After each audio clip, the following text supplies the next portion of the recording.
JAP5 is a member of the Hoovers, and he is a very popular rapper. Before he got locked up a couple of years back, he was ready to be the next big thing to blow. Well, he wanted to let the world know that his time behind bars changed his outlook on gangbanging. Like, it changed my input on gangbanging. Like, I'm from Hoover, I'm still from Hoover. I'm always gonna be from over there. That's why I was born at, raised at, grew up at. Like, I can't change that.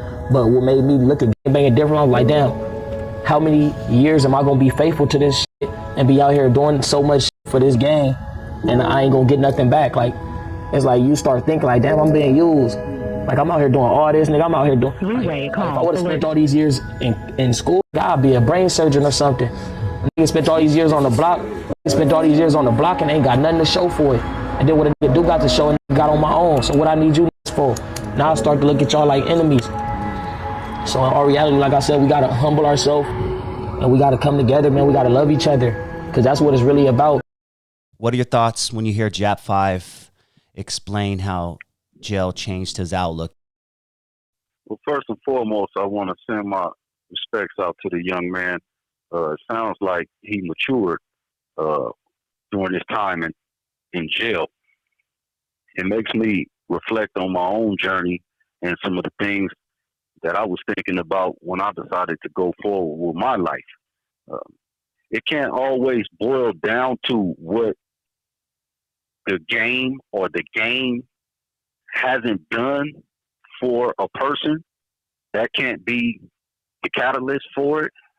It has to be something deep within oneself that really propels you forward and out of that darkness and into the light. The game wasn't designed to give you anything. And that's the first thing, the first lesson that has to be learned. It wasn't designed to give you nothing but hell. And if a person is deeply invested in that and you accept that payoff, then so be it.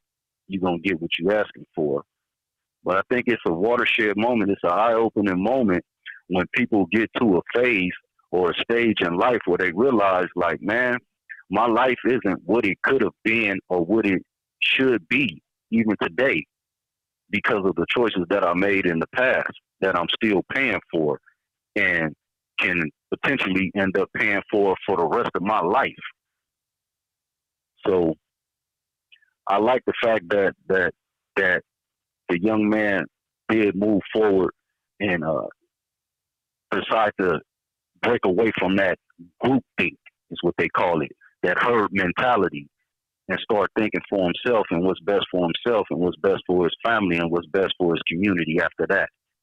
I really like that. I like what he said. I don't want anybody to ever be under the auspicious that you have to go to jail to have what we call an aha moment or an epiphany, or what Jay-Z would say is a moment of clarity. Don't ever think that you got to go to jail to have that moment, to get that. Search for that outside, wherever you're at, and don't make jail the catalyst for change. We don't want another generation thinking I got the right to. This call and your telephone number will be monitored and recorded. I got the right to screw my life up, and then I'll go to jail and get right there because that's what people get right. No, it's a lot of people up in here who never get right. You got the same opportunities out there for reflection, for growth, for opportunity as you have in here. The difference is that out there, you can actually pursue that road once it opens up to you. In here, it's put on hold until you can get out. You can change in here, but you can't really live it out until you get outside these gates. So take advantage of that out there, and when that road opens up, take it. Let me ask you, when did you have your aha moment, as you put it, to where you being locked up changed your outlook on gangbanging? When I came down from the feds in 2006,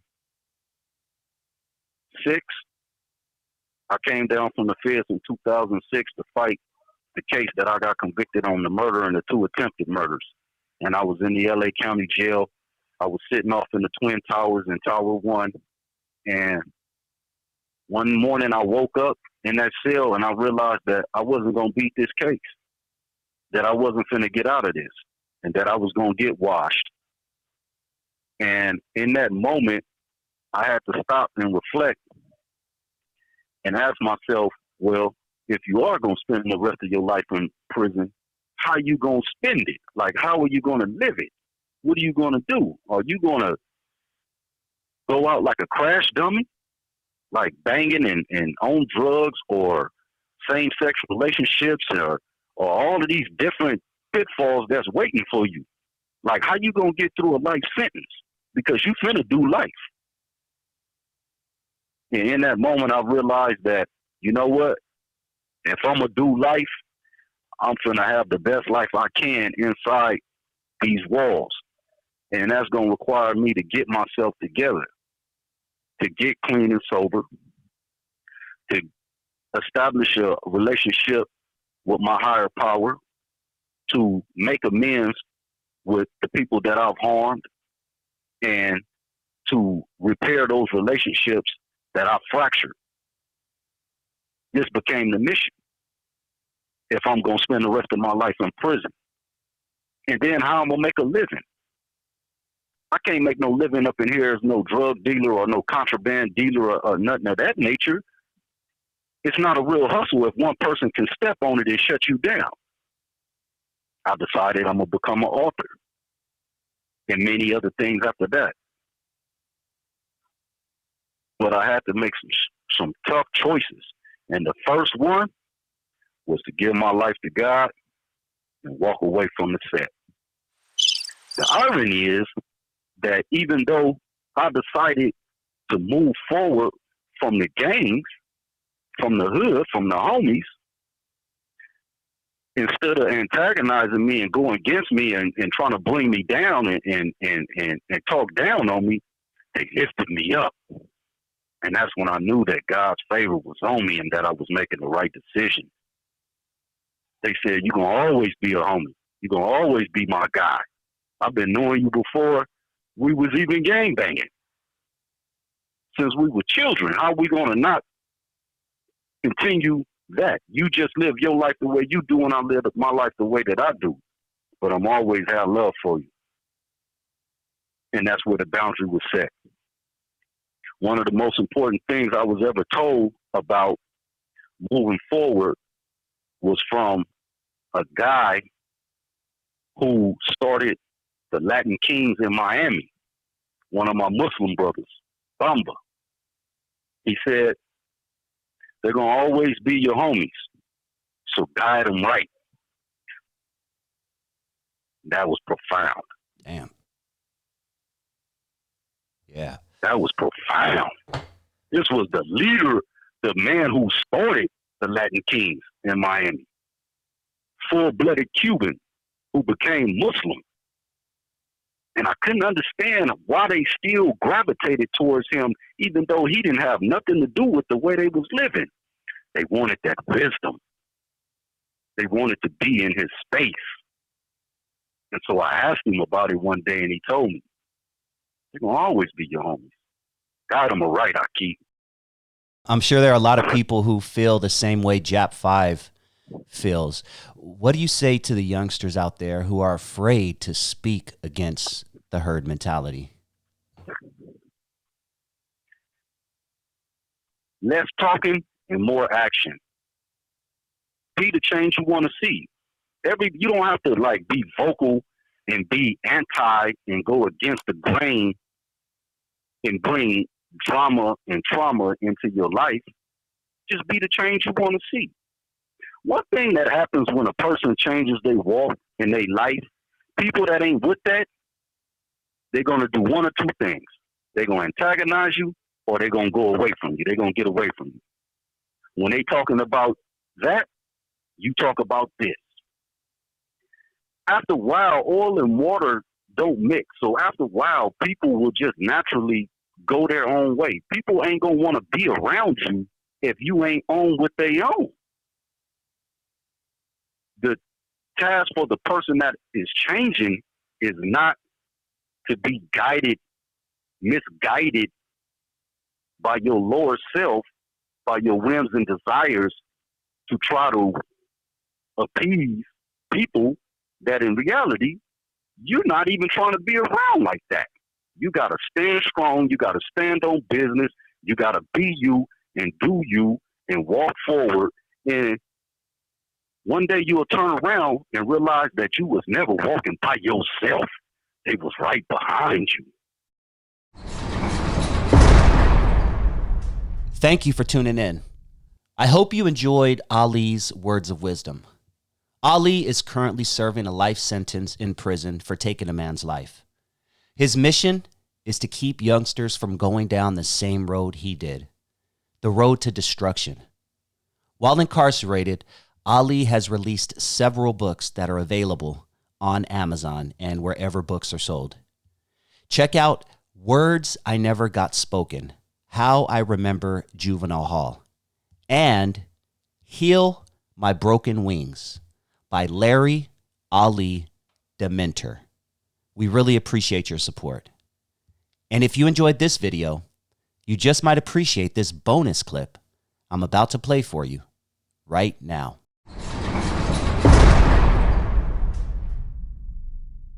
A few weeks back, Fruittown and Treetop, both Pyru sets out of Compton, been beefing for years. They got together for a peace march, a peace walk. Broadways and East Coast, who had been going at it for years, they also had talks and get-togethers, and it sounds like they're trying to mend their broken relationship. And most recently, as of late, the one that's been getting a lot of discussion as well online is the A-Trays and the Rolling 60s have been, making peace talks. And there are people out there who are going to listen. Before I get your opinion, there are going to be people out there listening and be like, who is this guy, giving his opinion on this. But before you give your opinion, can you remind everyone of, what part of LA you grew up in, what set you're from, a little bit about your upbringing and why you're authorized to give your opinion on this matter?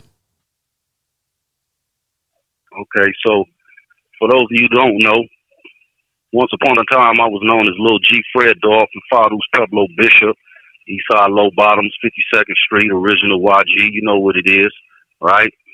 Juvenile Hall, all the way up to federal prison, on down to Pelican Bay, Calipatria, Ironwood, Donovan, CMC, the whole deal, man. I lived that life. I was fortunate to survive that life.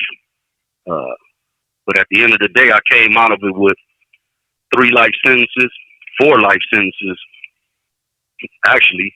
25 to life for first degree murder, 25 to life for a gun enhancement, life with the possibility of parole for attempted murder, another 25 to life for another gun enhancement, and 63 months in the feds for bank robberies, right?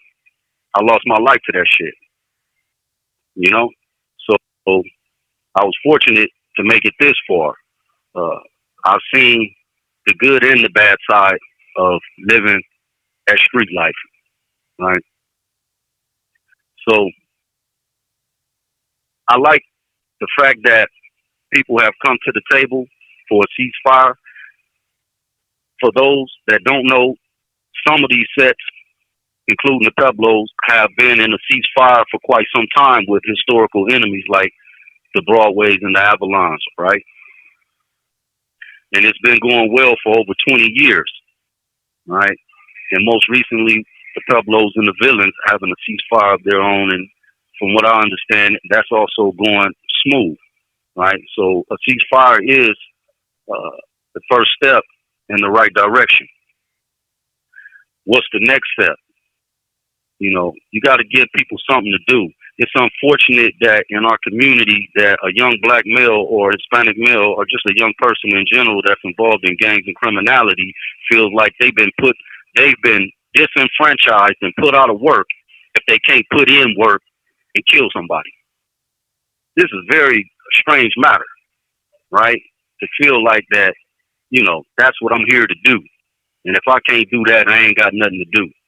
Nah, man. We got to give our youth, man, we got to give our people something to do, man.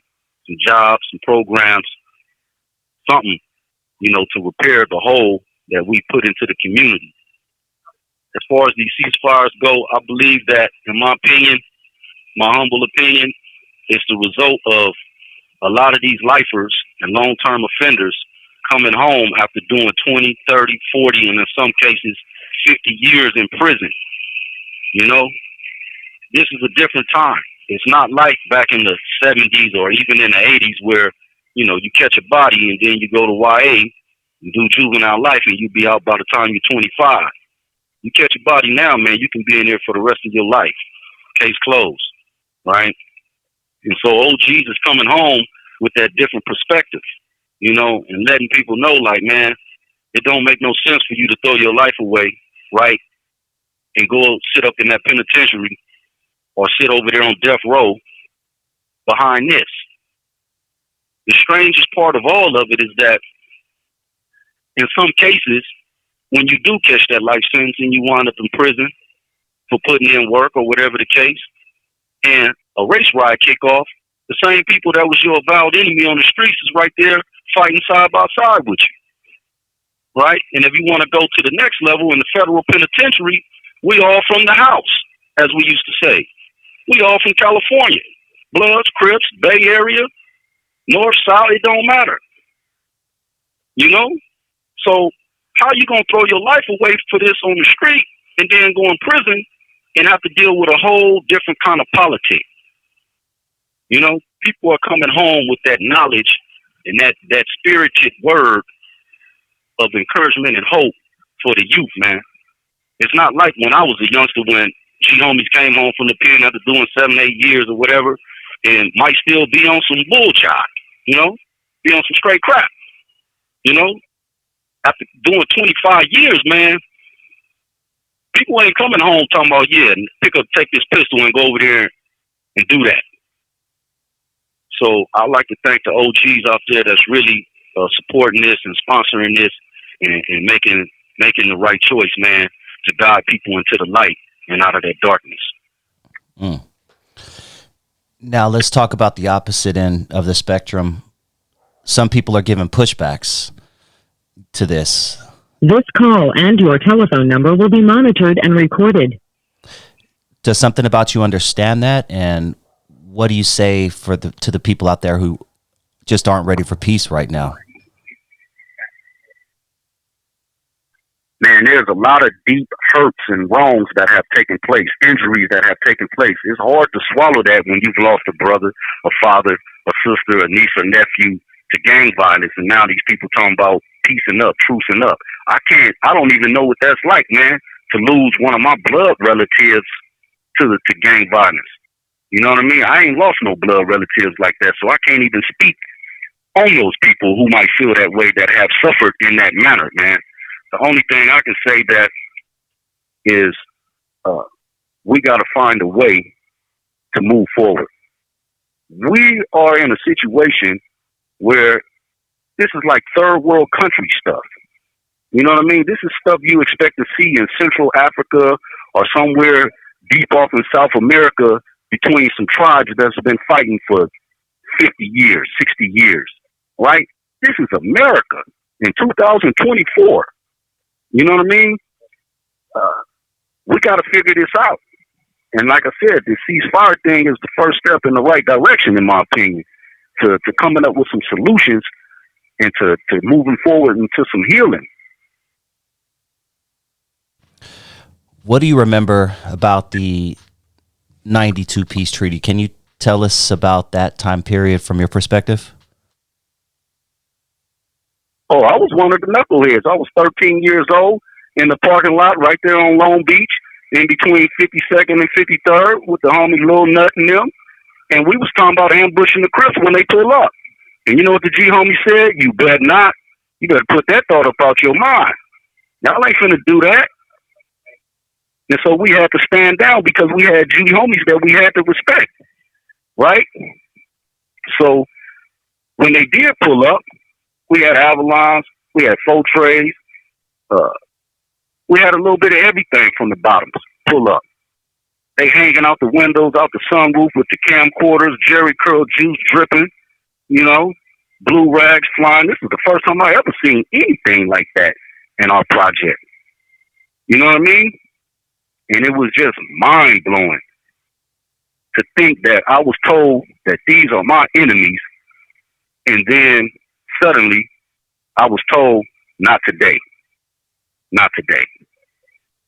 So it was a beautiful sight to see everybody kicking it and getting along for a couple of days, a few days, and to see that parlay into an actual ceasefire to where on 56th Street in my neighborhood, right, in between Fortuna and Compton Avenue, the G homies planted an African flag to let people know that we black. Ain't gonna be none of that over here on this block. You know, and that just set the pace right there. That set the standard in a kid's mind that, man, This call and your telephone number will be monitored and recorded. it's a flag bigger than this rag that I got to respect.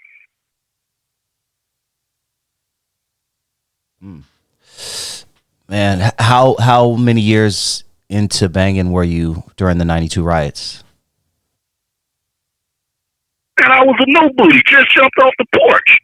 This was my introduction to gang banging. You know what I mean? This was my introduction. The Chronic era. Dr. Dre on the radio, they bumping G-Thang in the parking lot, you know, hanging out. They still, man, we was drinking 40s and smoking stencils. E.T. and Endo, I was a kid, a baby, 13 years old.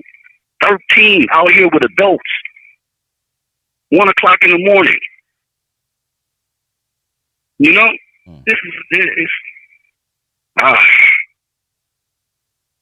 we got to do something to save our youth, man.